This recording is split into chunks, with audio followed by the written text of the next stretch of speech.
रोगाचं मूळ कारण काय सांगितलंय? ऍलोपॅथीपेक्षा आम्ही अगदी वेगळे आहोत. ऍलोपॅथीपेक्षा आम्ही अगदी वेगळे आहोत. तू तू तू तुझ्यामुळे झालंय मला हे. मुंबईमध्ये पोद्दार हॉस्पिटल म्हणून सरकारी हॉस्पिटल आहे. तर वयाच्या 27व्या वर्षी माझे बाबा पब्लिक सर्व्हिस कमिशन तर्फे त्याचे डीन झाले. त्यामुळे आम्ही 5 एकराच्या जागेत मुंबईत मधोमध आमचा बंगला होता आणि तिथे मी लहानाचा मोठा झालो. Hospital, emergency, casualty, operation theatre, नंतर कॉलेज, रिसर्च इन्स्टिट्यूट, फार्मसी, सगळी औषधी वनस्पती, या वातावरणात आम्ही मोठे झालो. मास्टर ऑफ आयुर्वेदिक सायन्स या विषयातील तज्ज्ञ डॉक्टर अविनाश लेले यांनी आपल्या लहानपणापासून ते आजपर्यंतच्या आयुर्वेदिक प्रवासाबद्दल सर्वांना आज छान माहिती सांगितली. होमिओपॅथी ॲलोपॅथी फरक काय, आयुर्वेदात कसं निदान केलं जातं, चिकित्सा कशी केली जाते याचे सखोल मार्गदर्शन त्यांनी या पहिल्या भागात केले. त्याचा हा भाग आपल्यासाठी. नमस्कार मंडळी. यावेळी अभ्यास मंडळात डॉक्टर अविनाश मोरेश्वर लेले, BAMS, MAC हे ओळख आयुर्वेदाशी या विषयावर आपल्याशी दृकश्राव्य माध्यमातून संवाद करणार आहेत. डॉक्टर अविनाश मोरेश्वर लेले 1974 पासून हे आयुर्वेदिक डॉक्टर म्हणून प्रॅक्टिस करत आहेत. 75 ते 90 या काळात त्यांनी टिळक आयुर्वेद कॉलेज आणि ताराचंद हॉस्पिटल पुणे येथे मानद व्याख्यात्या म्हणून काम केले आहे. हडपसर येथील आयुर्वेद कॉलेजचे ते पहिले प्रिन्सिपल होते. याचबरोबर परदेशातील अनेक विद्यापीठांमध्ये ते मानद व्याख्याते म्हणून जात असतात. बहुगुणी आवळा, पंचकर्म अँड आयुर्वेदिक मसाज आणि सिक्रेट्स ऑफ मर्म थेरपी अशी त्यांची 3 पुस्तकं प्रसिद्ध झाली असून 14 परदेशी भाषांमध्ये भाषांतरित झालेली आहेत. नमस्कार मंडळी. नमस्कार.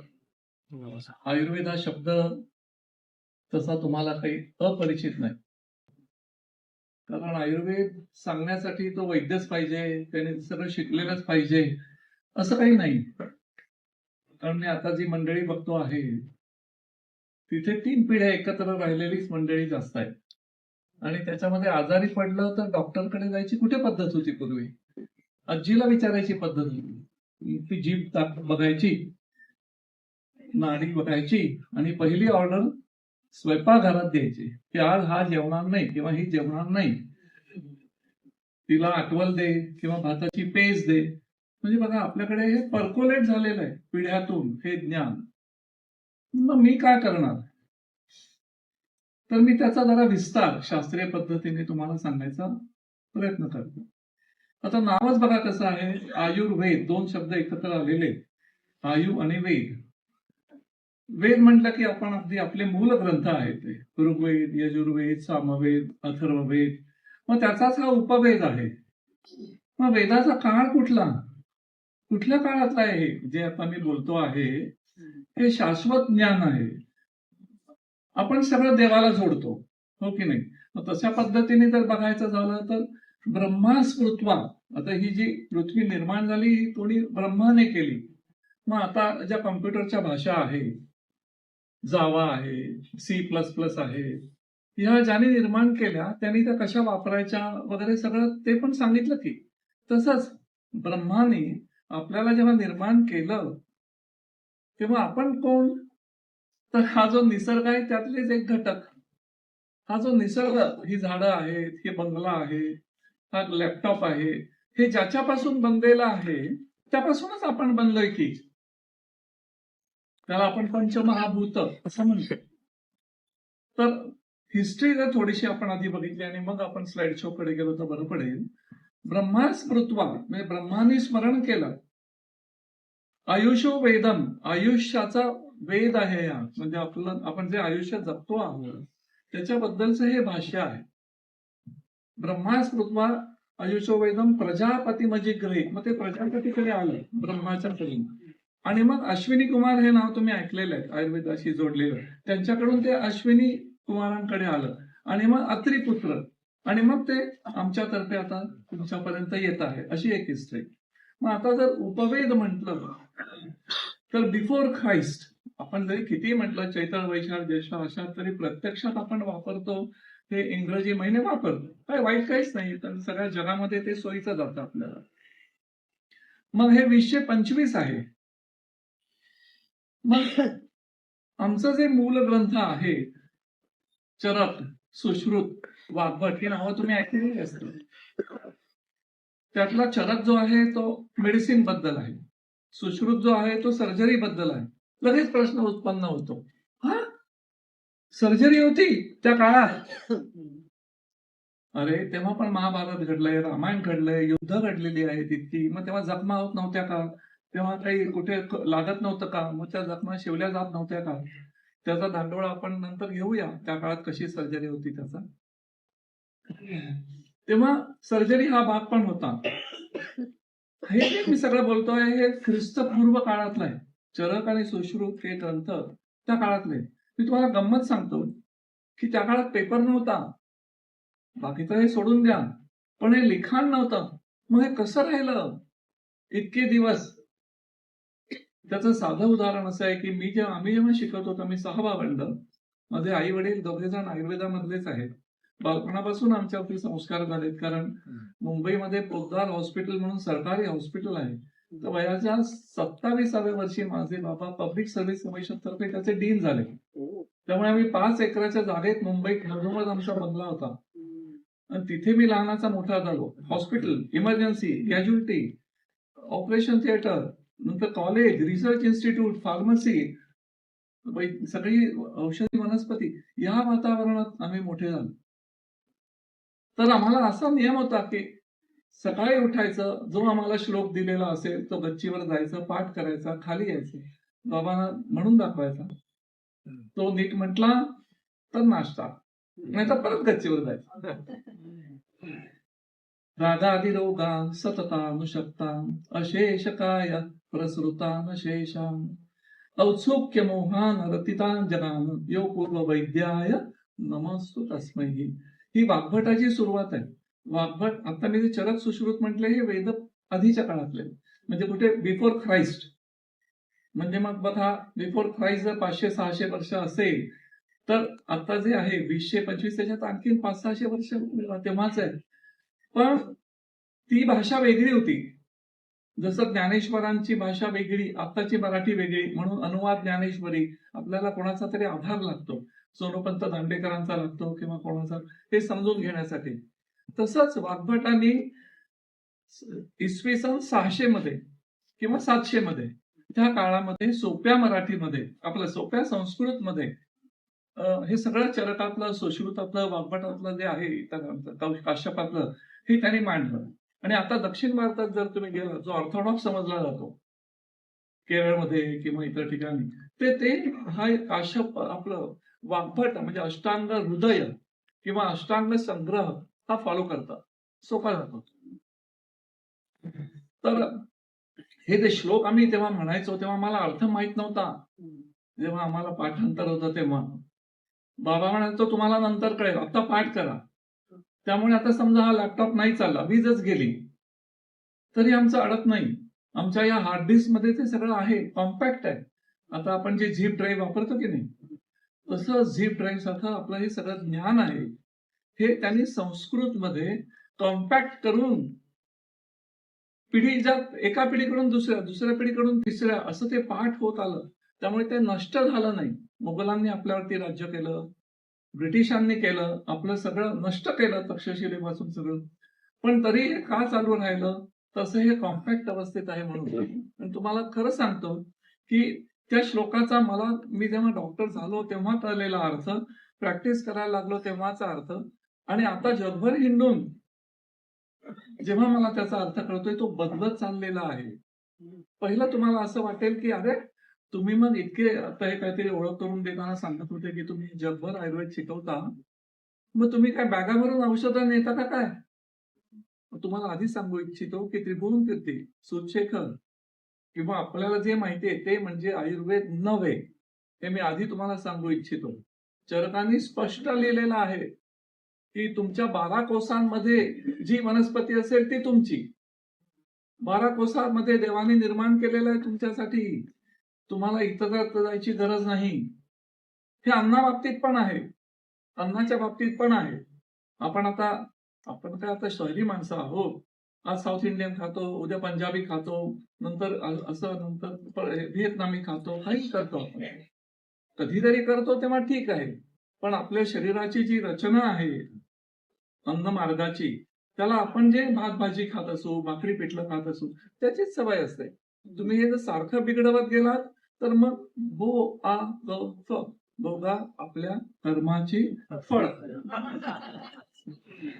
एनिवे, तेव्हा तुम्हाला थोडक्यात सांगतो की हे असं ज्ञान कॉम्पॅक्ट भाषेमध्ये आलेलं आहे. किती हुशार होते बघा ते, त्यांचं त्यावेळेला काहीही अडलेलं नाही. आपण आता स्लाइडद्वारे जाऊया हळूहळू पुढे. ही पहिली स्लाइड आहे ती ओमची आहे. तर मला असं वाटतं आपण एकदा सगळेजण ओम म्हणूया का, आणि मग आपण ताठ बसूया, दीर्घ श्वास घेऊया.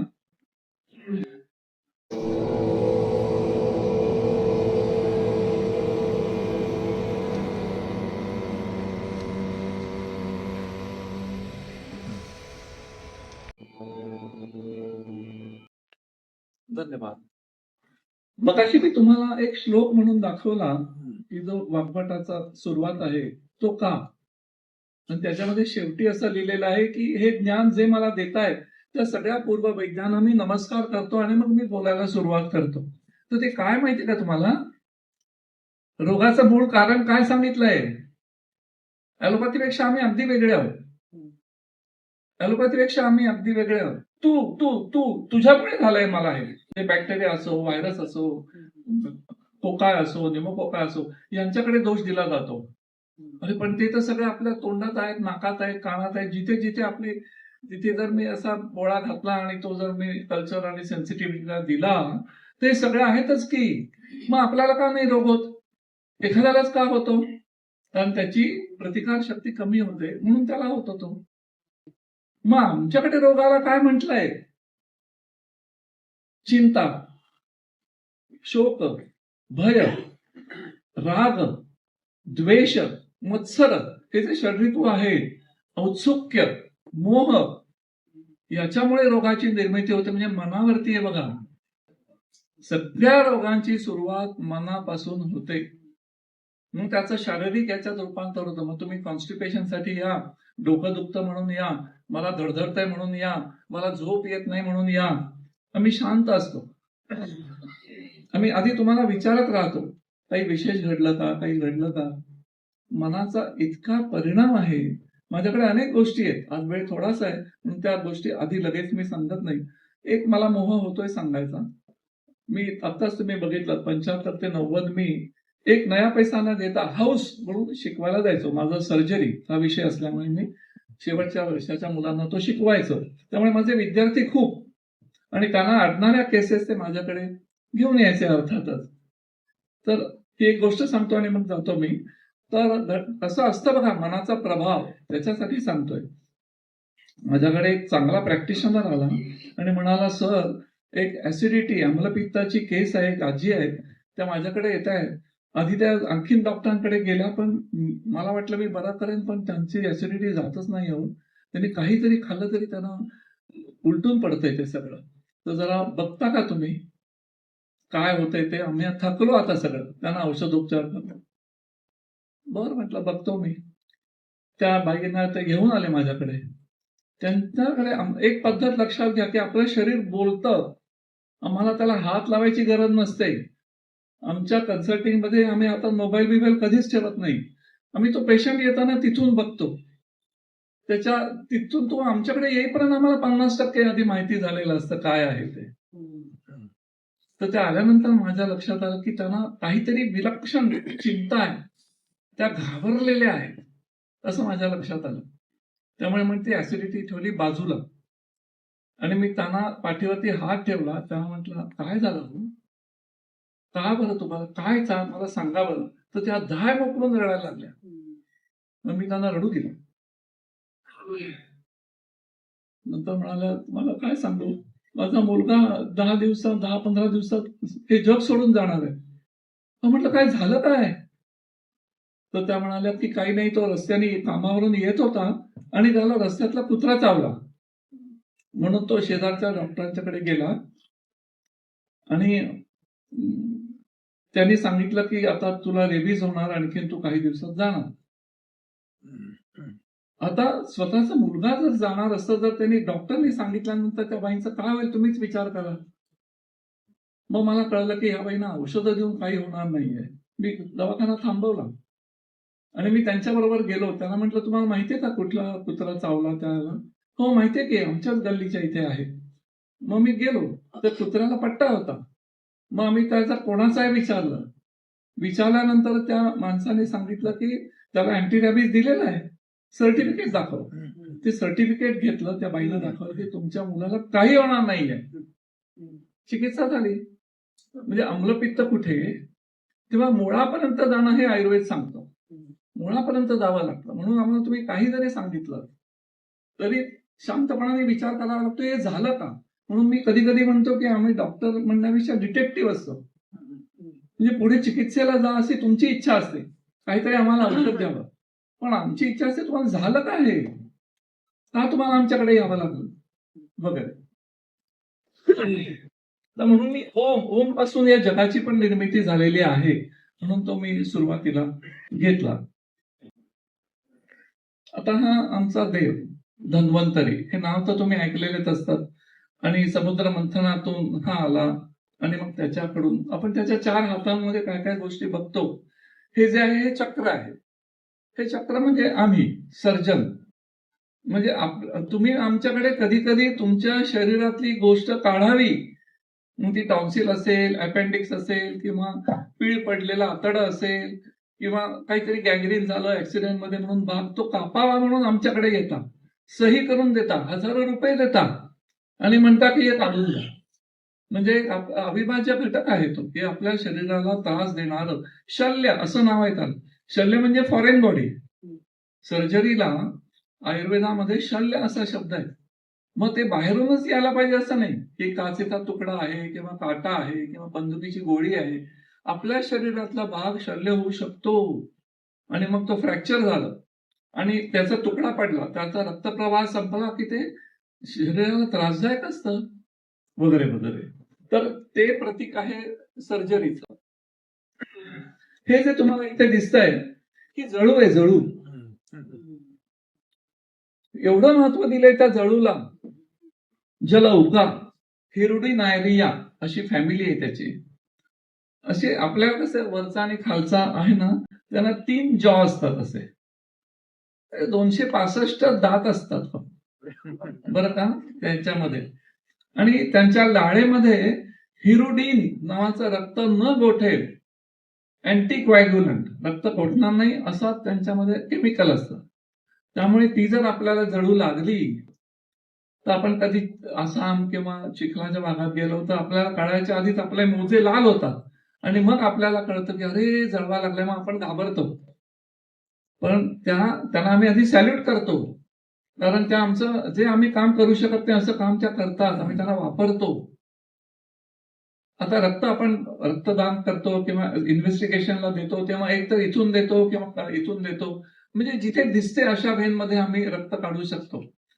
पण कॅपिलरीजचं काय, समजा तुम्हाला नखुरट झालंय तर त्या नखरुट्यामध्ये जे काळं निळं रक्त झालेलं असतं किंवा आपण पडलो, टेंगूळ आलं, ते जे काळं निळं झालेलं असतं ते कसं काढायचं तिथून. त्या जळवा आम्ही लावल्या ना की ते तिथलं फिजिकली त्या काढतात आणि बरं करतात. तो भाग वेगळा आहे, त्याच्यावरती मी संशोधन केलेलं आहे आणि त्या अतिशय उपयोगी आहेत. पण एक सांगितलं की म्हणून तिला इतकं महत्व याच्यामध्ये दिलेलं आहे. तो शंख आहे. शंख म्हणजे काय? शंख म्हणजे आता तसं बघायला गेलं तर हे काय आहे की सांगाड आहे. हा एका प्राण्याचा समुद्रात मिळणारा सांगाड आहे.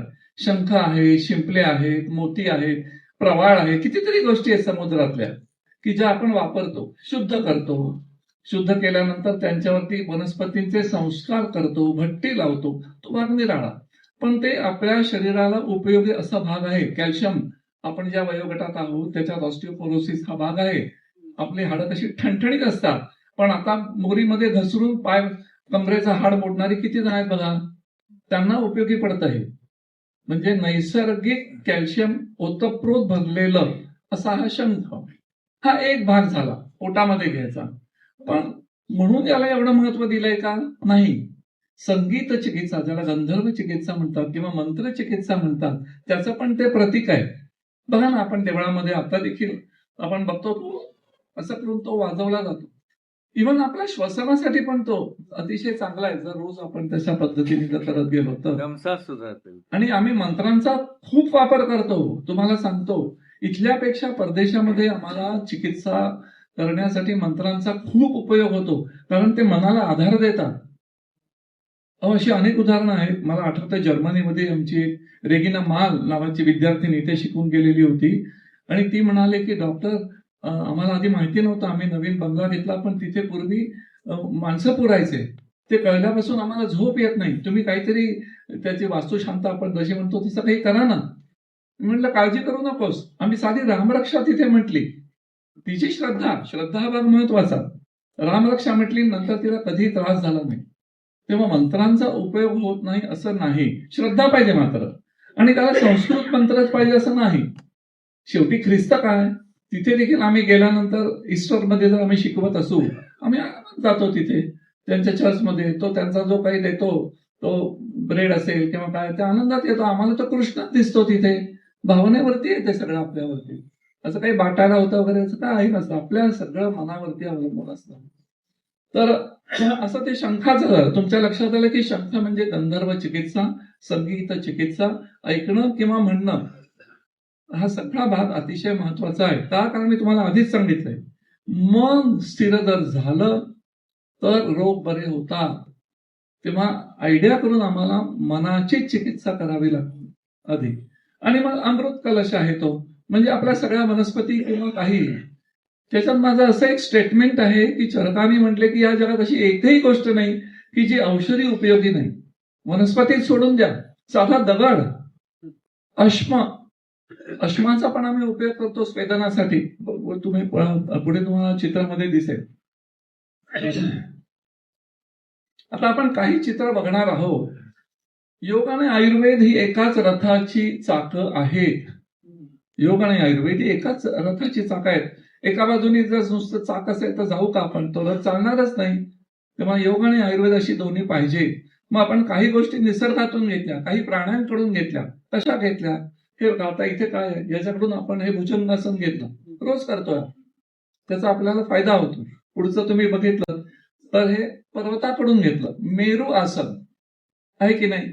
त्याच्या पुढचं तुम्ही घेतलं तर हे नौकासन. तेव्हा आपण मांजराकडून साध्या, तुम्ही बघा ना, आपली मांजरं असतात, ती सकाळी उठल्यानंतर आपल्याला कशी आसनं करून दाखवतात. शिकण्याला तर कोणाकडून नाही आहे, आपली नजर पाहिजे तशी. आता आपण थोडस ऋतूकडे बघूया. आपण ग्रीष्म, वर्षा, शरद असे आपण आपले ऋतू मानतो. त्यांच्याकडे 4च ऋतू मानले जातात. एक तर आता विंटर आहे, त्याच्यानंतर स्प्रिंग येईल, मग समर येईल, आणि मग फॉल किंवा ऑटम.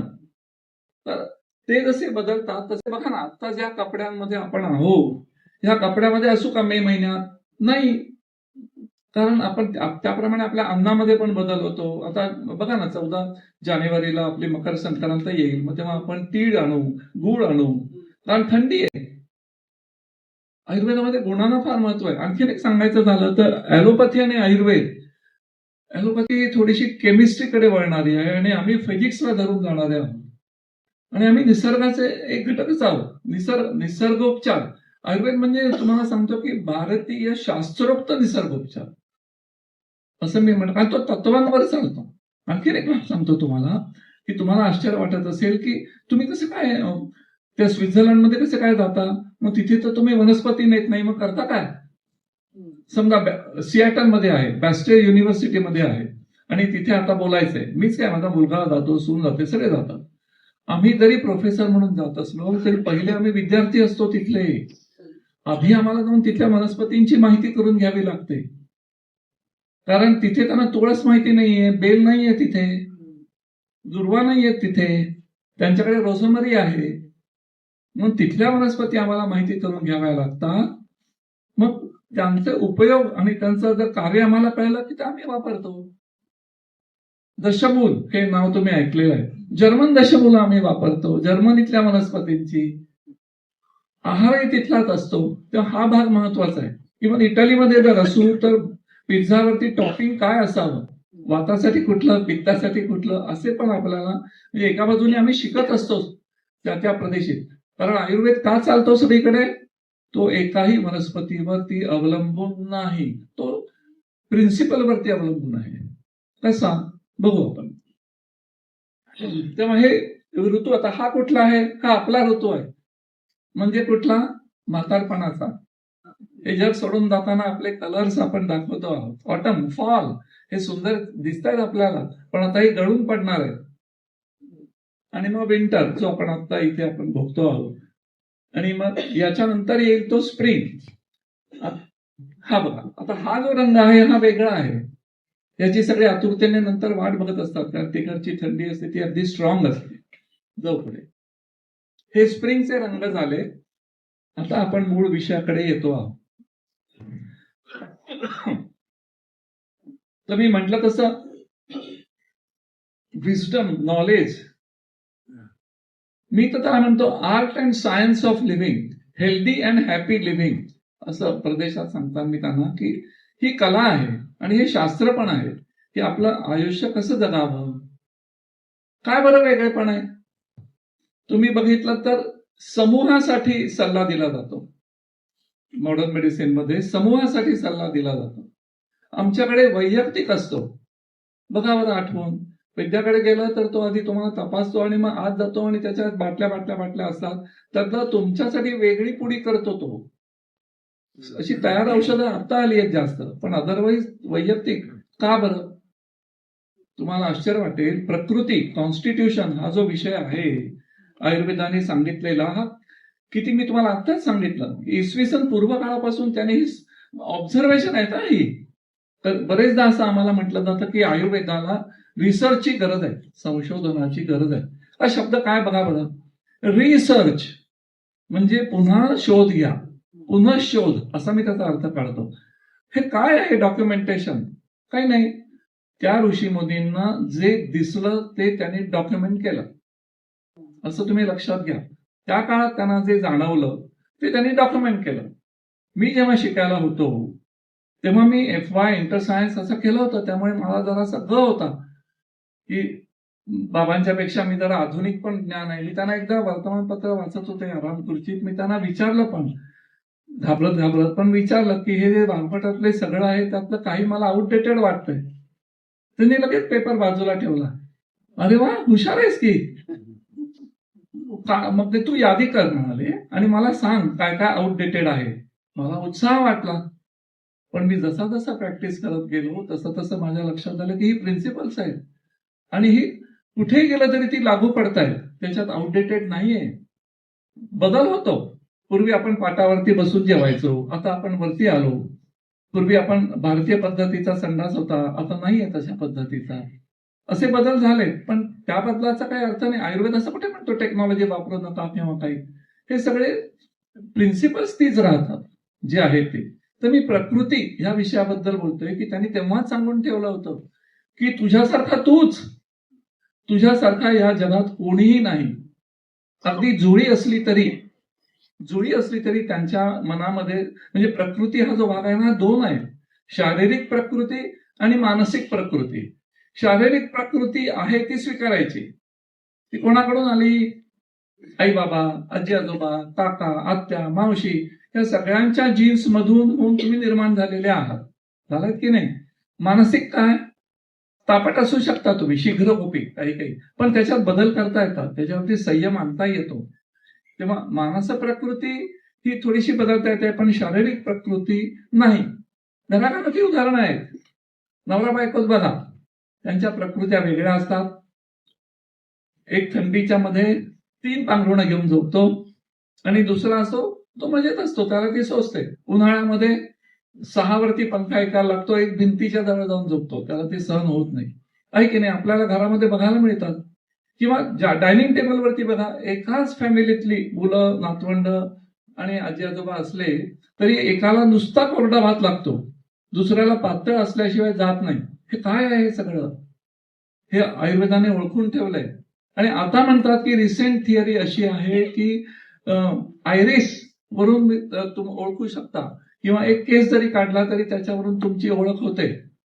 अरे अंगठा लावायचो की आपण, जेव्हा लिहिता येत नव्हतं तेव्हा अंगठा का बरं होता, व्हॅलिड होता तो अंगठा, अजूनही व्हॅलिड आहे, आपला घेतला जातो. का बरं? कारण जगामध्ये तुमच्यासारखा दुसऱ्या कोणाचा नाहीये.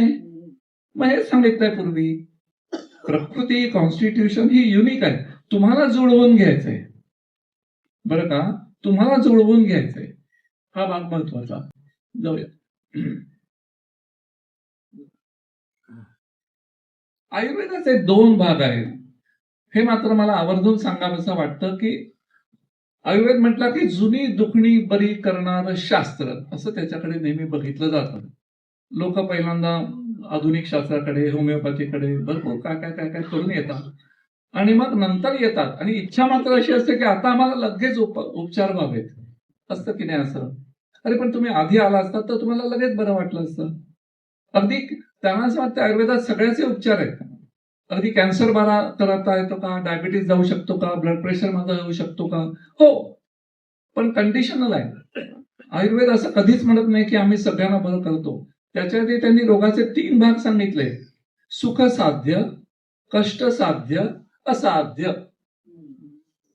सुखसाध्य म्हणजे सहज बरा होणारा, म्हणजे आपल्याला सर्दी, ताप, पडसं, खोकला, जुलाब हे जे आहेत ना, हे आपल्याला लवकर बरे करता येतात. आणि तुम्ही जर उशिरा आलात, शेवटी प्रत्येक गोष्टीची स्टेज असते. अगदी मॉडर्न मेडिसिन पण म्हणतात की तुम्ही जर अर्ली स्टेजमध्ये आला असतात तर तुम्हाला आम्ही कॅन्सर पासून देखील मुक्त केलं असतं. आमच्याकडे ते आधीपासूनच म्हटलेलं आहे की तुम्हाला जर काही वेगळेपणा जाणवत असेल, मी आधीच सांगतो, शरीर बोलत असतं, शरीर आपल्याला काहीतरी सांगत असतं, आपण दाबतो, मळमळ होतंय, अरे तुम्ही उलटी न होण्याची गोळी का घेताय? शरीर सांगते ना तुम्हाला काहीतरी. काय सांगता, तुमच्या लक्षात आलं का? मळमळतं का, उलटी का होते आपल्याला कधी कधी? कारण आपला मेंदू काम करत असतो, तुम्हाला कळत नाही. कधीतरी तुम्ही काहीतरी वेडवाकडं खाता, काही कोणतं तेल वापरलंय, कसा पद्धतीचा आहे, शिळा आहे का, काही तुम्हाला माहित नसतं. पण तिथे आतमध्ये लॅबोरेटरी आहे की, इथे लॅबोरेटरी आहे. काही तुम्ही खाल्लं ते लिव्हरच्या समोर उभं राहतं. आपण प्रदेशात जातो तेव्हा नाही का, व्हिसा आपल्याला इमिग्रेशनला दाखवावा लागतो, तसं आहे तिथं ते. आणि मग ते निर्माण करतं. मग त्याच्या लक्षात येतं की हे डेंजरस आहे आपल्या शरीराला. ते पुढे जर गेलं तर आपल्या सगळ्या अन्नमार्गाची, गॅस्ट्रोइंटेस्टाइनल ट्रॅकची वाट लागेल. मग ते अशी ऑर्डर देतं की हे बाहेर वरूनच काढून टाका.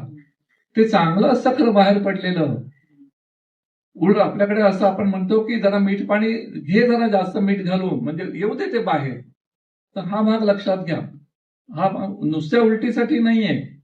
तुम्हाला जर शरीरात काही असेल तर बाकीची कामं बाजूला टाका आणि त्याच्याकडे लक्ष द्या. मग तुम्ही लवकर लवकर बरे होऊ शकता, अनर्थ टळू शकतो, असं त्याच्यामध्ये आहे. तर मला असं म्हणायचं की prevention is better than cure, हा आयुर्वेदाचा पहिला एम आहे. का बरं त्यांना असं सांगावं लागलं? कारण आम्ही समूहासाठी नाही काही सांगत, आम्ही वैयक्तिकरित्या सांगतो. म्हणून आमची आश्चर्याची गोष्ट अशी आहे की जे काही आम्ही 1994 पासून हिंडतोय ते परदेशामध्ये तुम्हाला माहिती आहे की सगळ्याचा अतिरेक झालेला. मग तो ड्रगचा असू दे, याचा असू दे, मनाच्या बाबतीत तर तुम्हाला सांगतो इतके भिकारी कोणी नाही जगात. आपण अतिश्रीमंत आहोत. त्यांच्याकडे स्वातंत्र्याची व्याख्याच कळली नाहीये त्यांना. त्यांना प्रायव्हसी, माझी स्पेस, याच्यात बघता बघता ते न्यूक्लिअर फॅमिली झाल्या. हो, त्यांना व्यक्त करायला माणूसच नाही, त्यांना व्यक्त करायला माणूस नाही, त्यामुळे ते भुकेले आहेत. त्याला समजा आनंद झाला, तुम्हाला काहीतरी तुम्हाला बक्षीस मिळालं, काय करता तुम्ही? आईला सांगता, बाबाला सांगता, आत्याला सांगता, मावशीला सांगता, मित्राला सांगता. तुम्हाला तोंडात ऐकून घेणारी, वावा करणारी, दुःख झालं तरी ती शेअर करणारी लोक आहेत. हो, जे आहे ना त्याचं महत्व आपल्याला कळत नाही. ते आम्ही तिथे गेल्यानंतर आम्हाला कळलं. एक साधं उदाहरण परत देतो. हे बेव्हर्ली बोलेव्हार्ड, लॉस एंजेलिस मध्ये आम्ही नेहमी तिथे कन्सल्टेशन करायचो. आणि मला कोणीतरी सांगितलं की हा हॉलिवूडचा प्रसिद्ध प्रोड्युसर आहे. म्हटलं मला काय त्याच्याशी देणं घेणं. 1 तास माझ्या समोर राहणार, तो काहीतरी 30-35 मिनिटं बोलेल, मग मी त्याला तपासेन, त्याला सल्ला देईन, पुढचा पेशंट. तो बसला माझ्या समोर, तो मला काय काय सांगत होता, मी शांतपणाने ऐकत होतो. 30 मिनिटं झाल्यानंतर माझी चुळबुळ सुरू झाली, कारण मला पुढचा पेशंट होता, ती त्यांनी ओळखली. तो म्हणाला, डॉक्टर तुम्हाला खरं सांगतो, माझ्या आयुष्यात एवढं शांतपणाने माझं कोणी बोललंच ऐकलं नाहीये. मला तुम्हाला सांगूनच 50% बरं वाटतंय, पण मला अजून खूप सांगायचं आहे हो तुम्हाला. पण त्याला म्हटलं, अरे मीच इथे पाहुणा आलेलो आहे, तर मी तुला कसा काय पुढे वेळ देऊ शकतो. तू त्या फ्रंट डेस्कला सेक्रेटरीला भेट आणि विचार कुठला स्लॉट रिकामा आहे का. ही सकाळची घटना 10 ते 11. तो गेला आणि त्याला कळलं की 4 ते 5चा स्लॉट रिकामा आहे. त्याने तो बुक केला आणि तो तिथे बसून राहिला आणि पुन्हा माझ्यासमोर आला. कारण तो आधी मला म्हणत होता की तुम्हाला लागतील तेवढे डॉलर्स देतो, पण माझं ऐकून घ्या. पण म्हटलं असं मला नाही करता येत. जी वेळ दिलेली आहे ती मला पाळली पाहिजे. म्हणजे कसं करता सांगतोय तुम्हाला. आज आपल्याकडे जे भावना व्यक्त करतो आपण रिकामे होतो. मी तुम्हाला तेच म्हटलं की चिंता, शोक, भय, क्रोध हे जर आत राहिलं ना तर तेच अनेक रोग निर्माण करतात. तर ते आम्हाला फार बघायला मिळतं. चकचकीत कोट, एकदम कपडे काय भारी सगळे सांगायचे, पण आत काय भोकं पडलेली हो सगळे मनाला.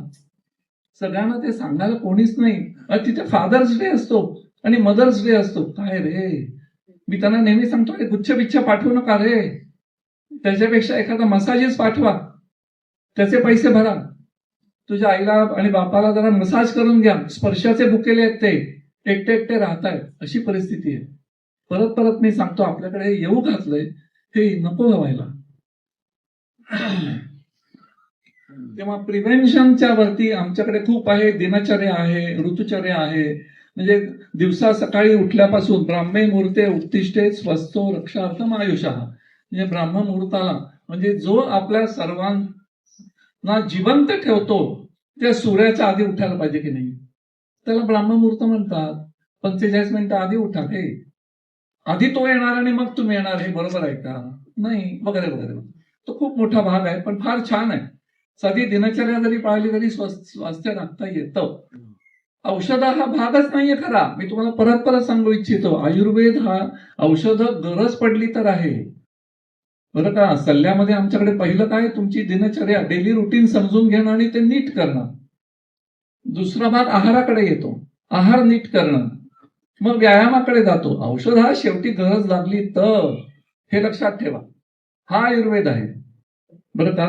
पण आपल्याकडे दुर्दैवाने उशिरा लोक येतात, मग आम्हाला औषधांचं सहाय्य घ्यावं लागतं त्याच्यासाठी. आता आपण अष्टांग आयुर्वेद हा शब्द, जसा अष्टांग योग आहे, यम, नियम, आसन, प्राणायाम, प्रत्याहार वगैरे वगैरे, तसंच आमचा पण आहे. काय, बाल, ग्रह, ऊर्ध्वांग, शल्य, दंष्ट्रा, जरा, वृषा वगैरे वगैरे. चला आपण त्यांची जरा ओळख करून घेऊया, थोडी थोडी थोडक्यामध्ये जाऊया पुढे. आता हा काय म्हणजे शरीर, काया म्हणजे शरीर, मेडिसिन, फिजिशियन ज्याला आपण भेटतो ना. पण इथे दाखवलंय काय, इथे आम्ही सगळ्यात महत्व दिलेलं आहे ते हायड्रोक्लोरिक ऍसिड आणि गॅस्ट्रिक ज्यूस. पचन आपलं जे आहे ना, तुम्हाला गंमत सांगतो, सर्वे रोगापी मंदेग्नो, सर्व रोगांची सुरुवात अग्नी कमी झाल्यामुळे होते असं म्हणतात. अग्नी या विषयावरती मी जरासं बोलतो. अग्नी म्हणजे पचन शक्ती. जो बाहेर सूर्य आहे तो आपल्यात आहे, आपण त्याला पित्त असं म्हणतो. इंग्रजीमध्ये त्याला एन्झाईम्स पण म्हणतात आणि हार्मोन्स पण म्हणतात. मग ती एंडोक्राईन असतील किंवा एक्झोक्राईन असतील, काय शब्द वेगळे, पण आपल्याला त्यांची जादू असते. एंडोक्राईन असं आपण म्हणतो, पिट्युटरी ग्लॅन्ड, थायरॉइड, पॅराथायरॉइड, सुप्रारिनल, हे आपण एकदम हा काय भारी आहे असं वाटतं आपल्याला. पण हे जे आहे त्याच्यातलं सगळ्यात महत्वाचं कुठलं तर आहे पाचक पित्त, हो की नाही. आता हे बिघडतं कसं, आपल्याला वाटतं की काहीतरी खाण्यामध्ये आलं तर असं होतं. हरी, वरी आणि तरी असे त्याच्यासाठी 3 शब्द वापरले जातात. हरी म्हणजे आत्ताच जेवणाची पद्धत. लोक रस्त्यात चालता चालता खातात. तो चालता चालता आता डबा घेऊन खातात. तुम्ही बघा काय असेल तर ते म्हणजे ते मशीन समजतात आपल्याला. तर तुम्ही शांतपणाने बसा, 32 वेळा चावा आणि आभार माना की तेच तुमचं पोषण करणार आहे सगळं. वरी म्हणजे त्यावेळेला चिंता किंवा टीव्हीवरती एखादी काहीतरी क्राईम सिरियल बघता बघता जेवता, अरे काय करताय तुम्ही हे, अशा पद्धतीने करू नका. तेव्हा हरी, वरी आणि तरी. तरी म्हणजे स्पायसी किंवा आपल्या अयोग्य असणारं हेच रोगाचं मूळ कारण असतं इथे. म्हणून आमच्याकडे हे जर चांगलं पाळलं तर बाकीचे रोगच होत नाहीत. आणि मृत्यू म्हणजे काय माहितीये का, शांतेग्नौ म्रियते, अग्नी शांत झाला की तुम्ही मेला. इतकं त्या अग्नीला महत्व दिलेलं आहे. शल्यतंत्र सर्जरी ही अगदी अगदी आधुनिक दाखवली मी आता तुम्हाला, की लॅप्रोस्कोपिक सर्जरी कशी चालते. मग तुम्हाला उत्सुकता असेल की पूर्वी काय करत असतील ते, कसे करत असतील ते. तेव्हा रबर नव्हतं, काही नव्हतं. आता कशा दणादणा आपण हे घालतो, लघवी तुंबली घातला कॅथेटर, थापता येत नाही घातली राईल्स ट्यूब, फटाफट घालतो. त्या काळात रबरच नव्हतं. बघा आता काय होतं हे बघा. अशा पद्धतीने तेव्हा अॅनेस्थेशिया नव्हता, पण आम्ही आसव अरिष्ट बनवायचो. आसव आणि अरिष्ट म्हणजे वाईन, औषधी, दारू, अनेक प्रकार. तुम्हाला तर थोडेच माहिती आहेत. कुमारी आसव, दशमोला अरिष्ट, सारस्वत अरिष्ट वगैरे वगैरे. आणि ती पाजायचो. तेव्हा थोडीशी गुंगी असायची, त्यामुळे मग 4 शिष्य धरायचे. आणि तेव्हा सर्जन हा फार शार्प लागायचा, त्याला थोड्या वेळामध्ये सर्जरी करायला लागायची. अशा पद्धतीने सर्जरी त्या काळात केली जात असे. पुढचं आता हे कमळाचं मी तुम्हाला अशा करता दाखवतोय की ही जे मी तुम्हाला म्हटलं ना, की समजा इथे मला गाठ आली आहे किंवा दात किडलाय आणि गळू झालाय, तर मी खाणार कसा. आता कसं आपण राईस ट्यूब घालतो किंवा आणि मग ते पाजतो, तर हे जे कमळाची देठ आहेत ना, पानांची किंवा फुलांची, ती वापरली जात असत तेव्हा. म्हणून मी हे दाखवतो इथे तुम्हाला. आणि डिस्पोजेबल आहे, घेतलं, वापरलं, टाकून दिलं, नवीन घेतलं, अशा पद्धतीने होतं. आता इथे पुढची स्लाइड नाहीये, पण मी तुम्हाला सांगतो की आम्ही जेव्हा पोटं उघडतो ना, आणि त्यावेळेला आतमध्ये विरघळणारे टाके घालतो, ज्याला कॅट गट असा शब्द आहे. त्या काळात काय करायचे, तर आपल्याकडे पूर्वी गुळाची ढेप आणली जायची, तो बत्ता ठेवायचा, त्याच्यावरची सोडायची, ती फोडायची, मजा असायची. तर त्याला डोंगळे लागायचे बघा. त्या डोंगळ्यांचा वापर आम्ही करत, म्हणजे पूर्वीच्या काळी करत असत.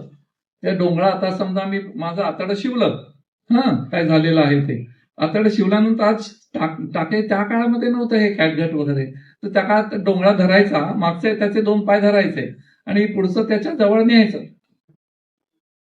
समजा आता अशी ही आहे, आतडं आहे, ते मी जवळ आणून ठेवलंय. डोंगळ्याला इथे जवळ नेलं की तो डसला की त्याचा मागचे 2 पाय कापून टाकायचे, पुढचा डोंगळा घ्यायचा, डसला की कापून टाकायचे. अशा पद्धतीने तेव्हा ते हे करत असत. म्हणजे ते ऍब्सॉरेबल होतं तेव्हा. म्हणजे कशी युक्ती वापरायचे ते बघा, असं मी तुम्हाला सांगतो. ती स्लाइड नाहीये म्हणून मी तुम्हाला तोंडी सांगितलं. हे आत्ताच दाखवलंय. शलाका म्हणजे आपण जो प्रोब घालतो ना, कान, नाक, घसा यांच्यासाठी हा प्रोब लागतो. बरेचदा इथे देखील आता आम्ही प्रॅक्टिस करायचो तेव्हा लहान मुलांना घेऊन यायचे. भाऊ असले, लहान भावंड असली की नाकात कानात हरभरा घाल, गहू घाल, असं चालायचंय. मग तो आतमध्ये फुगायला लागला की दुखायचा. मग आले आमच्याकडे, मग या पोरांना कुठे अॅनेस्थेशिया द्या. आता जसं त्यात धरलेलं दाखवलं ना, तसेच आमची आया धरून ठेवायची आणि आम्हाला अगदी धक्का न लागता काढायला. व्हेक्टिस असा इंग्रजी शब्द आहे. तर व्हेक्टिस याचा अर्थ रॉड, तर तो जास्त वापरायला लागतो. म्हणून त्या ईएनटीला शलाका असा शब्द आहे, शालाक्य. आलं का लक्षात? ते पुढे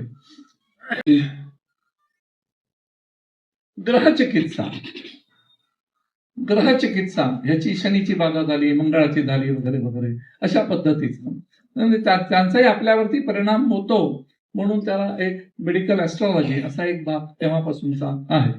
पुढे कौमार भृत्य, पेडियाट्रिक्स. आता हे पेडियाट्रिक्स म्हटलं तरी हे बघा, हे बाळ जे आहे ना, दाखवतोय मी, हे अगदी प्री मॅच्युअर आहे. प्री मॅच्युअर बाळ, तर त्याची पण चिकित्सा कशी करावी इतकीपासून त्याच्यामध्ये चांगले उल्लेख आहे. पुढे हे ब्राझील मधलं चित्र आहे. ब्राझीलमध्ये आम्ही गेली अनेक वर्ष 2000 पासून शिकवतो आहोत. ते पण इथे येतात शिकायला. तर तिथली ही मुलगी आहे, म्हणजे तिची आई खरी शिकायला आलेली होती आणि दाखवते अशा करता की हे आपल्याकडे कसं पूर्वी मांडी घालून बसायचे, आणखीन असं लिहायला असं ते मेज असायचं, तसं त्यांनी तिथे सोयी केलेल्या आहेत. जाऊया पुढे. अगततंत्र म्हणजे ज्याला ज्युरिस्प्रुडन्स अँड टॉक्सिकॉलॉजी. त्या काळामध्ये कसे विंचू असायचे, साप असायचे, ते चावायचे, मग त्याच्यावरचे उपचार, म्हणून त्याला अगततंत्र असं म्हणतात. आता किती आपण सॉफिस्टिकेटेड आहोत. आता कुठे आला विंचू, कुठे आला हे काही नाही.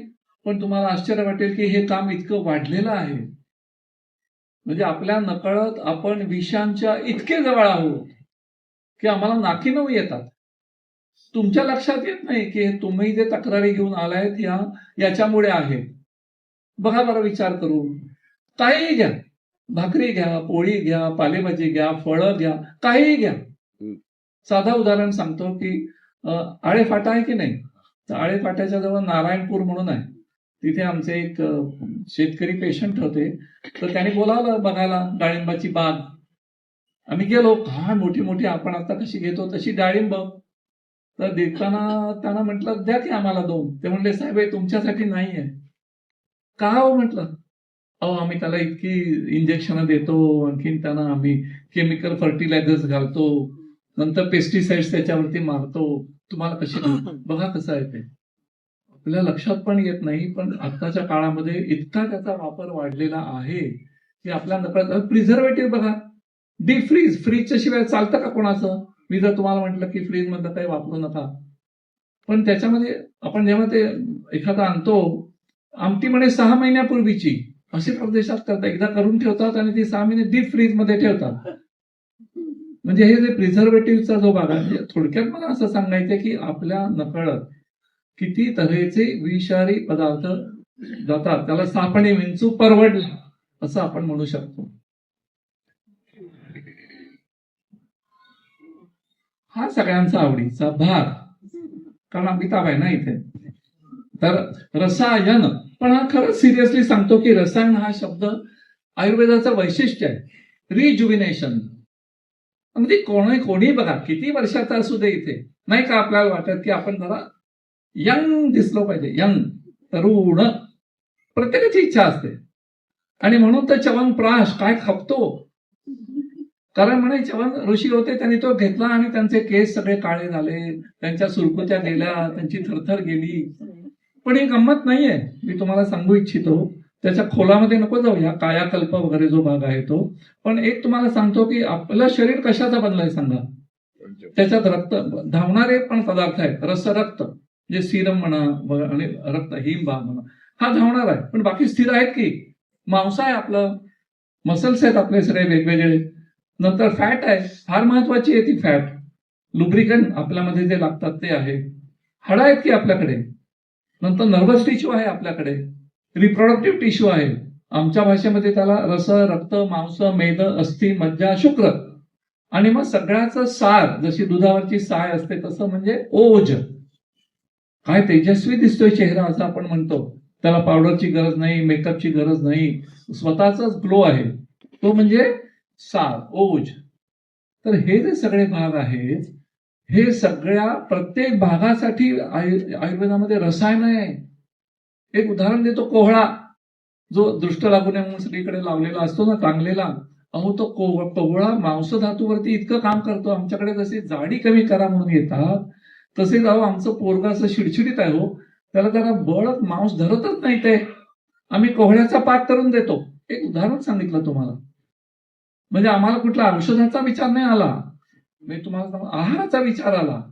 तर आहारामध्ये देखील मग तो आवळा असू दे, तुम्हाला दाखवणार आहे मी याच्यानंतर काही स्लाइड्स. तुम्हाला माहितीच त्या गोष्टी आहेत, त्या तुम्ही बघता त्या, पण ते रसायन हे तुम्हाला माहिती नाही. मग ते यकृतासाठी असेल, हृदयासाठी असेल, वृक्क म्हणजे किडनीसाठी असेल, आपले कितीतरी अवयव आपल्याला मदत करतायत की नाही बघूया. तर त्याला सगळ्याला रसायन असं म्हणतात. ही माझी आई, माझी बायको भारती, नंतर सुनेची आई वगैरे वगैरे असे आम्ही. च्यवनप्राश आमच्याकडे जसे शेतावरती जातात की नाही, भाताच्या लागवडीच्या वेळेला सगळे रजा घेऊन जातात की आता नाही बाई मी कामाला येणार आठवडाभर, आता भाताची लागवड करायची. तसं असतं आमच्याकडे. कोणी कुठे जरी असलं तरी आम्ही 100 किलो च्यवनप्राश एका वेळेला करतो. ते वल्ल तुम्हाला पुढच्या ह्याच्यात वल्ल बघायला मिळेल. तर ह्याची गंमत पण आहे की माझं लग्न झाल्यानंतर 78 साली जेव्हा दिवाळी सण आला, तेव्हा बाबांनी ओळखलं की हा आता काहीतरी पाडव्याला दागिना घेणार. त्याने मला आधीच बोलावलं, इकडे ये, काय द्यायचं बायकोला ते मी सांगतो तुला.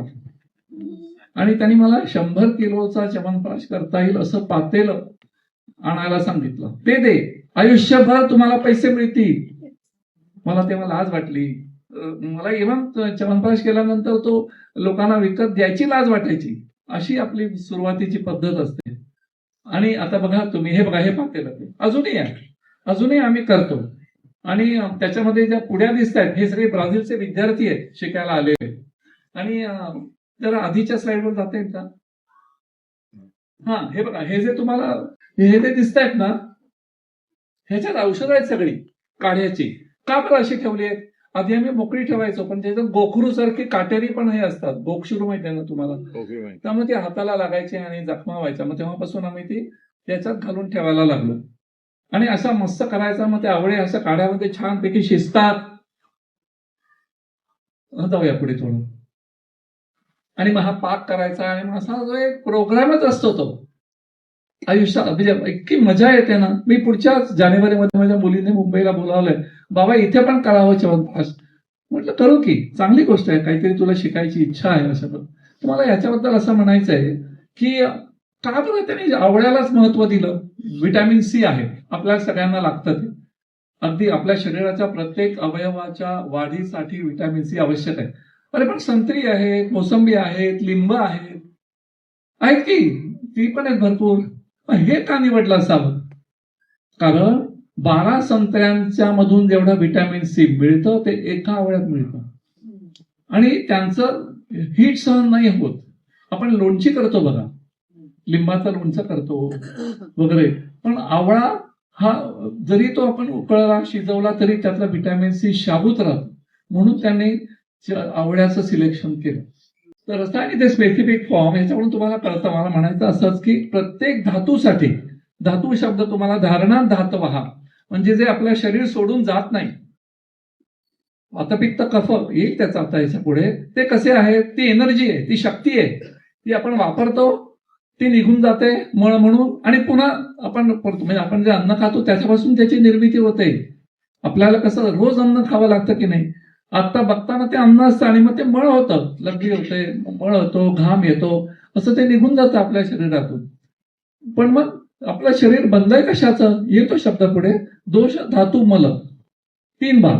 मळ म्हणजे बाहेर जाणार आहे, धातू धारणात धातवा, जे धरून राहतात आपल्याला. म्हणून मी तुम्हाला म्हटलं आपली हाडं आहेत, ते बदलत नाही असं मी म्हणत नाहीये. अगदी हाडं पण बदलतात. असं जर तुम्हाला वाटत असेल की मी जन्मापासून माझं जे हाड आहे ते नाही, ते सगळं बदलतं, तेही जातं आणि नवीन त्याच्यामध्ये पेशी येत असतात. आता ही गुडवेल ही सगळ्यांना माहिती आहे. हिला आमच्याकडे फार महत्व आहे. तिला अमृता असं म्हटलं जातं. टायनोस्पोरा कॉर्डिफोलिया. कॉर्डी म्हणजे हृदय. ह्याची जी पानं असतात ना, हे बघा, हे हृदयाच्या आकाराचं आहे, हे बघा. पण याच्यात उपयुक्त अंग असा पण भाग असतो. जेव्हा आपण एखादी वनस्पती बघतो तेव्हा त्याची पंचांग उपयोगी असतात काही काही वनस्पतींची. म्हणजे त्याची पाची, त्याचं मूळ असेल, त्याचं खोड असेल, त्याचं पान असेल, फळ असेल, फूग असेल, सगळं असं सगळ्याचं नसतं. आता ही गुडूची, त्याच्यात आम्ही हे वापरतो, कांड. आणि ते कसं आपली हे नाही ना, अंगठ्या एवढं जाड पण आम्हाला नको असतं. आम्हाला ही बदलीची बोटं आहेत त्या जाडीचं असलं तर ते योग्य असतं. तर ती सुकी पण चालते, ओली पण चालते. ओली असेल तर फारच छान. आणि ती पार्शियल पॅरासाइट आहे, म्हणजे ती एखाद्या झाडावर किंवा कडुलिंबाच्या झाडावर किंवा कशावरती छान वाढते. आणि हे याला महत्व का दिलंय, तिला अमृता का म्हटलंय? कारण ती तिन्ही दोषांवर काम करते, वातावर, पित्तावर, कफावर. मला मोह होतोय त्याची गोष्ट सांगायचा. सेबॅस्टियन पोल नावाचा इंग्लंडचा एक विद्यार्थी आमच्याकडे शिकायला होता, इथेच त्या घरामध्येच, नाही तर हे कर्वेनगरच्या घरामध्ये. आणि शिकवत असताना तो म्हणाला की मी थोडीशी गुडवेल घेऊन जाऊ का? घेऊन जा की म्हटलं, पण ती तुला वाळवावी लागेल, नाही तर तुला कस्टमवाले तुला घेऊन देणार नाही. म्हणून तो गच्चीवर झोपायचा. ह्याचे एप्रिल मेचे दिवस होते, आमच्या गच्चीवर झोपायचा. तिथे त्याने ते वाळवायला ट्रेमध्ये ती होती ठेवलेली. आणि एक दिवशी तो मध्यरात्री आला आणि आम्ही खाली झोपलो होतो तळमजल्याला. दरवाजा खडखडवला. काय रे म्हटलं, काय झालं? काही साप विंचू काही आलं का? नाही म्हणाला, तुम्ही आधी वरती चला. मग वरती गेल्यानंतर बघितलं तर त्या ट्रेमध्ये जी काही गुडवेल होती ते दवामुळे केवळ तिला परत कोंब आले होते आणि ती हसत होती त्याच्याकडे की तू मला अमृता का म्हणतो हे ती सांगत होती.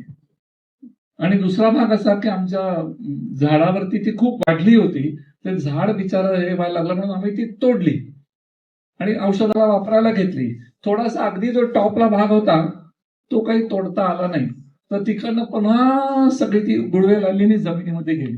म्हणजे अमृता का म्हणतात याच्यावरून तुमच्या लक्षात येईल की आम्ही कुठे कुठे वापरतो, ती कुठे वापरत नाही असं मी तुम्हाला उलट विचारेन. तर बाजारात जर अमृतारिष्ट म्हणून असेल तर ते गुळवेलीचं, असं तुम्ही लक्षात. त्याचं गुळवेलीचं सत्व काढलं जातं, गुळवेलीचा अनेक तऱ्हेने त्याचा वापर केला जातो. त्याच्यावरती 1 तास आपल्याला वेगळं बोलता येईल इतकं तिचं महत्व आहे. आणखीन एक रसायन दाखवतो, धूम्यामलकी भुई आवळा. आता मी रस्त्याने कुठेही हिंडलो ना तरी मला तो दिसेल. तुम्हाला पण असेल तुमच्या घरात कुंड्यांमध्ये तो आपोआप उगवतो बघा.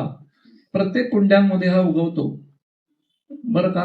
जशी चांगेरी 3 पानांची असते ना, ती जशी असते कुंड्यांमध्ये उगवते तसे आहे भूम्यामलकी भुई आवळा. ह्याच्या पानाची मागची बाजू बघितली त्याला बारीक बारीक बारीक बारीक असे आवळे असतात म्हणून त्याला भुई आवळा असं म्हणतात. हे पानांसकट अतिशय उपयोगी आहे, म्हणजे व्हिटॅमिन सी ने भरलेलं आहे. हेच मी म्हणतो आपल्याकडे ज्ञान कमी असतं आणि अज्ञान खूप खूप असतं. आपल्याला माहिती नसतं, देवाने आपल्यासाठी हे निर्माण केलेलं असतं, आपल्याला ते माहिती नसतं. सलाडमध्ये घालता येत आहे आणि रोजच्या याच्या अन्नामध्ये आपण खाऊ शकतो. पुढे अर्जुन. आपल्याकडे या भागामध्ये ऐनाची झाडं खूप आहेत. जसं सागवानाचं लाकूड असतं तसं ऐनाचं. मला पानशेत भागामध्ये आमची शेतं होतं, तिथे ऐनाची झाडं. हे जे फळ दिसतंय ऐनाचं फळ असंच असतं, पण हे टर्मिनॅलिया अर्जुना ह्याला महत्व का आहे तसंच जरी दिसलं, कारण ते हृदयाच्या स्नायूंवर काम करतं म्हणून त्याचं वैशिष्ट्य आहे. काय काम करतं हृदयाचं म्हणजे कसं आहे, ते जन्मापासून मृत्यूपर्यंत काम करायला पाहिजे ना त्यांनी, 24 तास जन्मापासून मृत्यूपर्यंत. तर काही काही जणांची हृदय काम करून करून डायलेट होतात. आठवतं तुम्हाला CCF असा शब्द वापरला जातो, कंजेस्टिव्ह कार्डियक फेल्युअर. म्हणजे आपल्या ऍट्रियम आणि वेंट्रिकल्स असे भाग असतात, ती अशी मोठी होतात, मग ती आक्रसली पाहिजे, ते म्हणजे अशी होऊन जातात, त्यांचा टोन राहत नाही अजिबात. त्याच्यासाठी हिचा उपयोग होतो. अर्जुनारिष्ट किंवा अर्जुनाधिक वात याचं साल वापरलं जातं. उपयोगी भाग कुठला आहे तर झाडाचं साल. तर रसायनं वेगवेगळ्या भागांवर काम करणारी आहेत असं दाखवायचंय मला. हा गुगगुळ हा तुम्हाला माहितीच आहे, तुम्ही अनेक जण वापरतात, मग त्याची पद्धती वेगळी आहे. इथे जर गळ्याला गाठी झाल्या असल्या तर कांचनार जे झाड असतं आपण जो आपटा म्हणतो ना, तर तो आणि गुगगुळ असं एकत्र करून आम्ही वापरतो. गुडघे दुखी असेल किंवा वजन कमी करायचं असेल तर त्रिफळा त्याच्याबरोबर घालतो. त्रिफळा गुगगुळ, सिंहनाथ गुगगुळ, कैशोर गुगगुळ, इतके प्रकार आहेत. तर हे म्हणजे कसं आहे, वशिला लावणार आहे. वशिला म्हणजे मला जर मंत्रालयात जायचं असेल तर तिथे कोणतरी आपण म्हणतो ना, हे मला एंट्री दे, तशी आपल्या औषधाला एंट्री देण्यासाठी गुगगुळाचा उपयोग केला जातो. म्हणून गुगगुळामध्ये औषधं एकत्र करून त्याच्याबरोबर पाठवली जातात. हे वाळवंटी प्रदेशात होतं, डेझर्टमध्ये. याला 40 ते 45 डिग्री सेंटीग्रेड तापमान असेल तरच तो गुगगुळ चांगला असतो. त्यामुळे राजस्थानमध्ये मोठ्या प्रमाणामध्ये तो बघायला मिळतो. पुढे पिंपळी. आपल्याला ब्लॅक पेपर म्हणजे मिरे माहिती असतात, पण आपल्या पुणेकरांना किंवा महाराष्ट्र लोकांना पिंपळी माहित नाही असं नाही. आजीबाईच्या बटव्यामध्ये ती असायची आणि त्याचा आम्ही मोठ्या प्रमाणात वापर करतो. या पिंपळीने आम्हाला इतकी मदत केली आहे की ज्याला दमा म्हणतो आपण, ब्रॉन्कियल अस्थमा, त्यातनं लोकांना बाहेर काढायला. अगदी बालदमा जरी असेल तरी मग चिंता असते, आजी आजोबांना असते, आई वडिलांना असते की माझ्या मुलाचं कसं होणार. पण हा कोर्स आहे, कसा आहे, वर्धमान पिंपळी योग असं म्हणतात. काय इंटरेस्टिंग आहे बघा. आहे म्हणून मला दररोज त्या ऋषीमुनींना नमस्कार करावा असं वाटतो की त्यांनी त्यांचं ऑब्झर्वेशन लिहून ठेवलं, ते अजूनही आम्हाला उपयोगी पडत आहे. म्हणजे समजा आज आता हेच आले माझ्याकडे आणि मला म्हणाले की अहो मला दमा आहे, तर काय करताय. तर आता मी त्यांना तात्पुरतं औषध देईन, पण मी त्यांना म्हणेन की हा सीझन चांगला आहे, ही उष्ण असते, त्यामुळे आम्हाला ती उन्हाळ्यात वापरता येत नाही. आता आम्ही वापरू शकतो चांगली अगदी मार्च पर्यंत. मग मी त्यांना म्हणेन की तुम्ही पथ्य पाळणार आहात का, पाळणार असतात तर या, तुम्हाला मग मी आज 2, उद्या 4, परवा 6, मग 8, मग 10 असं वर्धमान म्हणजे रोज वाढत्या याच्यामध्ये मी त्यांना देईन. आणि मग त्याच प्रमाणात खाली म्हणजे आपण जशी लॉ कॉलेजची टेकडी चढतो आणि उतरतो तसं औषध द्यायचा त्याला म्हणतात युनिट इन्क्रीजिंग युनिट डिक्रीजिंग इंग्रजीमध्ये. अशा पद्धतीचं हे औषध आहे आणि हे फुफ्फुसांना फॅन्टास्टिक. परत ब्रॉन्कोस्पाझमच येत नाही म्हणजे 6-6 महिने वर्षात एकदा जरी अशी रसायन चिकित्सा घेतली तरी फायदा होतो. असे प्रकार आहेत आपल्याकडे. पंचमहाभूत आणि त्याच्यात जेव्हा आत्मा प्रवेश करतो तेव्हा आपण या पृथ्वी तलावरती येतो असं याचं स्वरूप. म्हणून आपण आता पंचमहाभूतांकडे जाणार आहोत. आकाश हे बघा पंचमहाभूत सगळ्यांनाच माहिती आहे. पृथ्वी, आप, तेज, वायू, आकाश. आता उलट जर मी म्हटलं आधी आकाश मग वायू, अग्नी, जल आणि पृथ्वी. शब्द, स्पर्श, रूप, रस, गंध. त्यातला आता जे तुम्ही ऐकता आहात हे कशामुळे? आकाशामुळे.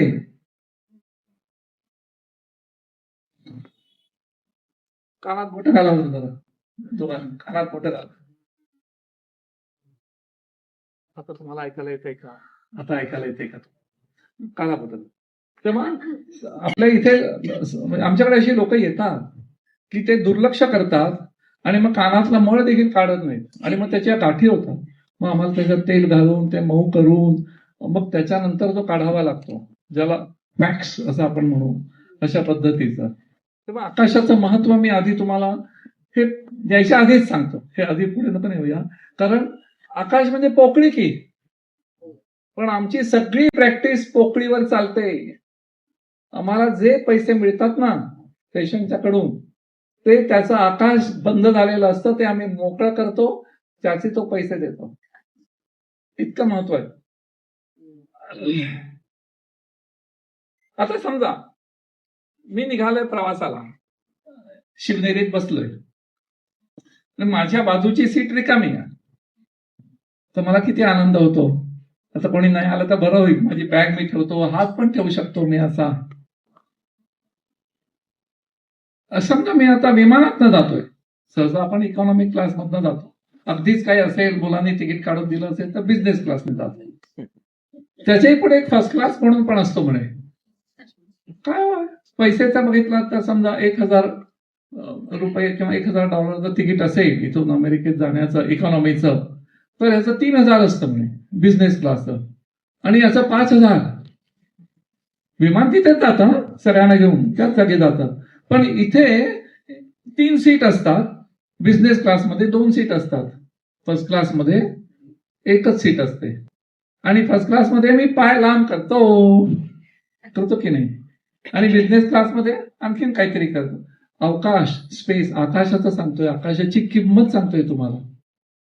आकाशाची किंमत फार आहे, सगळीकडे आहे. मेंदूमध्ये पण आहे, हृदयामध्ये पण आहे. कोरोनरी म्हणजे काय आता बघायला मिळेल तुम्हाला, जास्त बोलत नाही, तुम्ही बघाच आधी आकाशाचं महत्व. बघा, ही रक्तवाहिनी आहे, ही कोरोनरी आर्टरी आहे. अशा सगळीकडे असतात, पण आपल्याकडे हल्ली हृदय रोगाचं प्रमाण वाढलेलं आहे. ते दुर्लक्षामुळे, मी तुम्हाला जो एक शब्द वापरला ना, भो आ कफ, अशीच लोक जास्त येतात. आपापल्याच कर्माची फळं असतात, पण ते उशिरा येतात.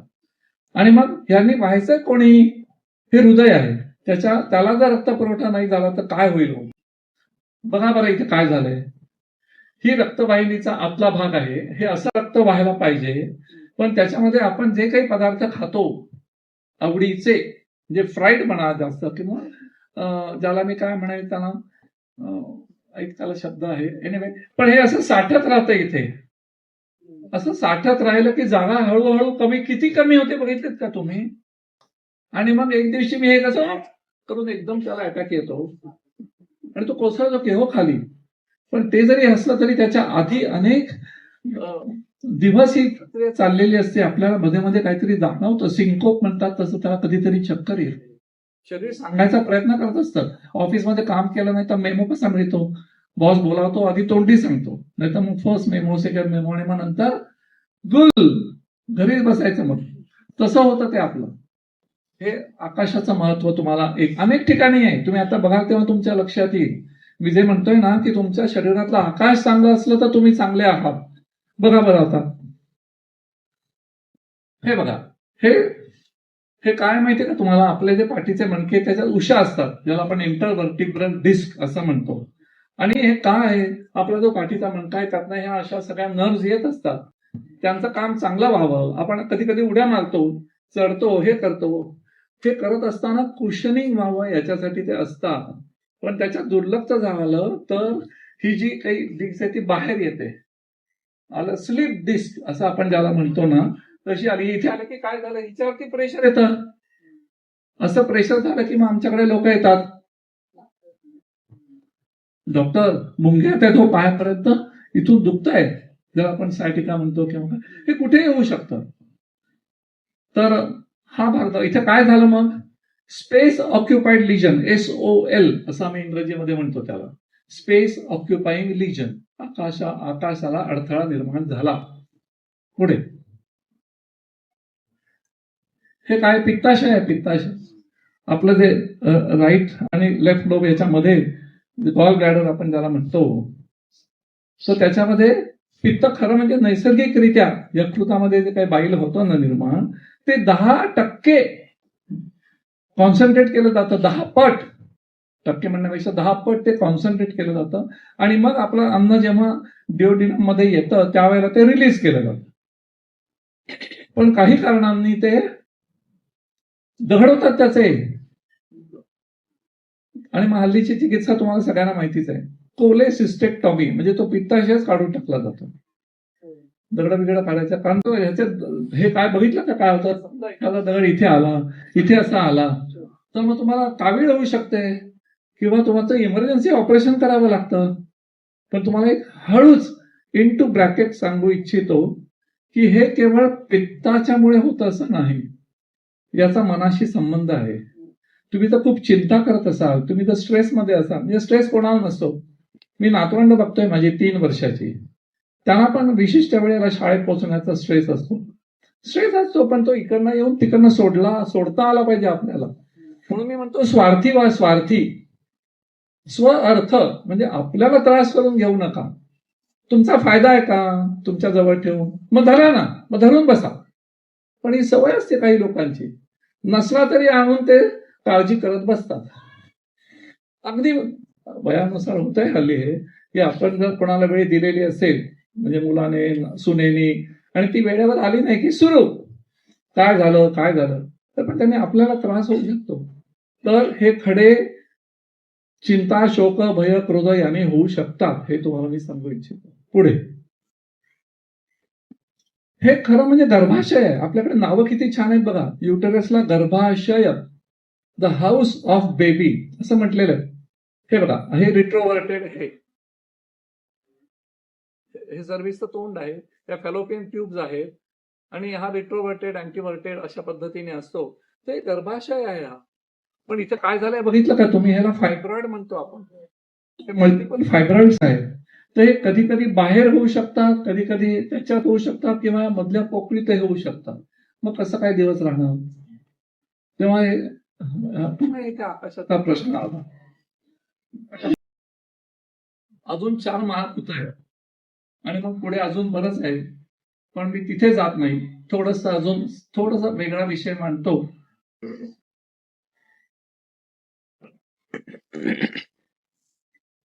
महत्वाचा एक भाग सांगायचा म्हणजे, आमच्याकडे लोक येतात, एक गोष्ट सांगतो, त्यातनं तुमच्या लक्षात येईल की तुम्ही प्रत्येक जण वेगळे आहात. आमच्याकडे जेव्हा कोणी तक्रार घेऊन येतं तेव्हा त्यांच्याबरोबर कोणीतरी बरोबर आलेलं असतं. आमचं काही त्याला म्हणणं नसतं. मग तो नवरा असेल, बायको असेल, मैत्रीण असेल, मुलगा असेल, कोणी असेल, तर ते बघत असतं. एकदा आमच्याकडे एक बाई आल्या होत्या की त्यांना खाज येत होती, आणि त्याच्यासाठी मी त्यांना मलम दिला. त्यांच्याबरोबर त्यांची मैत्रीण आली होती. त्या बघत होत्या मी काय काय करतोय ते, निघून गेले. काही दिवसांनी त्यांची जी मैत्रीण होती त्या माझ्याकडे आल्या आणि म्हणाल्या, अहो ते तुमचं मलम काम करत नाहीये, उलट खाज वाढली. अहो म्हटलं पण मी तुम्हाला कधी तपासलंच नाहीये. हो पण तुम्ही माझ्या मैत्रिणीला तपासलं होतात की. मला वाटलं मला खा दिली म्हणून मी लावलं तर ते वाढलंच आहे. नाही मी का सांगतोय तुम्हाला, वात पित्त आणि कफ अजून तिथे नाही पोचलो आपण, पोचू शकू असं वाटत नाही मला. पण त्या प्रत्येकाची चिकित्सा वेगळी असेल. समजा औषध एकच असेल, औषध एक असेल. आता माझ्याकडे ज्या बाई आल्या त्या वाताच्या होत्या, म्हणजे कोरडेपणा असतो, कोरडेपणाला स्निग्धपणा लागतो म्हणून मी त्यांना मलम दिलं होतं. ह्या ज्या त्यांची मैत्रीण होती त्या कफाच्या होत्या, कफाला मी तेच औषध पण चूर्ण स्वरूपात दिलं असतं, कारण त्यांच्यामध्ये तेल स्निग्धता मुळातच जास्त आहे. त्यांना तेच औषध मी चूर्ण स्वरूपात दिलं असतं, पण त्यांनी ते विचारच नाही केला. म्हणजे काय केलं, आमच्याकडे एखाद्या लक्षणासाठी एकच औषध सगळ्यांना नाही, असं मी तुम्हाला याच्यात सांगू इच्छितो. त्या बाईनं मी ते त्याच औषधाचं चूर्ण दिलं तेव्हा लगेच बरं वाटायला लागलं. तेव्हा हे तुमच्या प्रकृतीवरती अवलंबून आहे कोणतं औषध द्यायचं असतं ते. त्यामुळे एकाला लागू पडलं तर ते दुसऱ्याला असतं तसं नाही. आमच्याकडे जे काही रोगाची कारणं सांगितली ती 3 स्पष्ट सांगितलेली आहेत. प्रज्ञा, पराध पहिलं जे आहे ते. प्रज्ञा म्हणजे बुद्धी, इंटलेक्ट. त्याचे पुन्हा धी, धृती, स्मृती असे 3 भाग पडतात. धी म्हणजे बुद्धी, ज्ञान. जसं आज तुम्हाला काहीतरी वेगळं ज्ञान झालं, आयुर्वेदाकडे बघण्याची तुमची दृष्टी बदलली. धृती म्हणजे काय, धृती म्हणजे मला माहिती आहे त्याचे परिणाम, पण त्याला जे धारिष्ट लागतं त्याप्रमाणे वागण्याचं ते होत नाही. हो की नाही. म्हणजे मी तरुणपणी भले खाल्ले असतील हो पार्टीमध्ये गुलाबजाम, 5च्या ऐवजी जर कोणी वाढले. सांगलीत मी बघितलं, सांगलीमध्ये माझ्या बहिणीचं एका लग्न होतं आणि अजूनही माझ्या लक्षात आहे. पंक्तीला आम्ही बसलो होतो आणि माझ्या शेजारी तिकडचेच एक चांगले कडकडीत दिसणारे पण चांगले खाणारे असे गृहस्थ बसले होते. जिलबीची ताटं ते आणत होते. ती त्याच्यासमोर त्यांनी बघितलं त्याला, तूच ना रे. आणि त्यांनी काय केलं, जय श्रीराम असं केलं, नुसतं ताट तिरपं केलं, नुसतं तिरपं. त्याने त्या सगळ्या जिलब्या खरोखर संपवल्या. पण तो हे आपण हे लक्षात ठेवलं पाहिजे की आपल्यामध्ये पण बालपण असतं, तरुणपण असतं, गृहस्थाश्रम असतो, वानप्रस्थाश्रम असतो, आपल्या अग्रीमध्ये बदल होतो, हे आपण विसरतो. आपलं मन तरुण असतं पण आपण आपली मर्यादा ओळखली पाहिजे. हा एक भाग मला तुम्हाला सांगायचा होता. त्यामुळे आमच्याकडे पहिलं जे सांगितलेलं आहे ते म्हणजे प्रज्ञापराध. आणि हे जे स्मोकिंग आहे किंवा अल्कोहोल ह्या ज्या हॅबिट्स आहेत, कुठल्या काय हॅबिट्स असे ना, त्या हॅबिट म्हणजे धृती भ्रंश असं मी म्हणतो. धी नाही.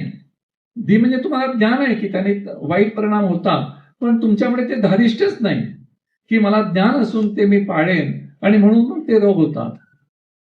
म्हातारपणामध्ये कधी कधी स्मृतीचं मी समजू शकतो की आपल्या ते लक्षात येत नाही, की आपल्याला हे चालत नाही वगैरे वगैरे. दुसरा जो भाग दिलेला आहे तो म्हणजे असात्म इंद्रिय अर्थ संयोग. इंद्रिय किती आहेत बरं आपल्याला? 11. पंच ज्ञानेंद्रिय, पंच कर्मेंद्रिय आणि उभयान्वयी मन. याचा अतिरेक झाला तर रोग होतात. हे रोगाचं कारण आहे, बॅक्टेरिया नाही. म्हणजे आताच्या काळात आणखीन काय उदाहरणं देऊ मी. आपण टेलिव्हिजन म्हणा किंवा मोबाईल म्हणा, याचा अति वापर झाला, मिथ्या वापर म्हणजे वेडावाकडा वापर झाला तर त्याच्यामुळे रोग निर्माण होतात. आणि तिसरं कारण दिलंय ते म्हणजे परिणाम. परिणाम म्हणजे इफेक्ट ऑफ टाइम जो आपण बघतो आहोत.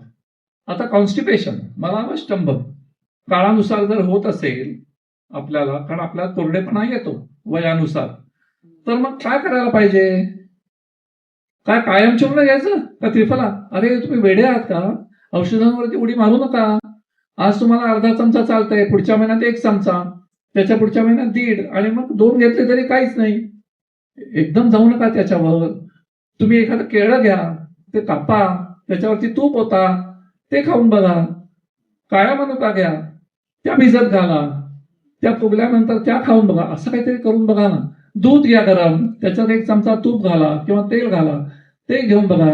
असं काहीतरी करा. आहारातला आधी विचार करा, असं आयुर्वेद सांगतं.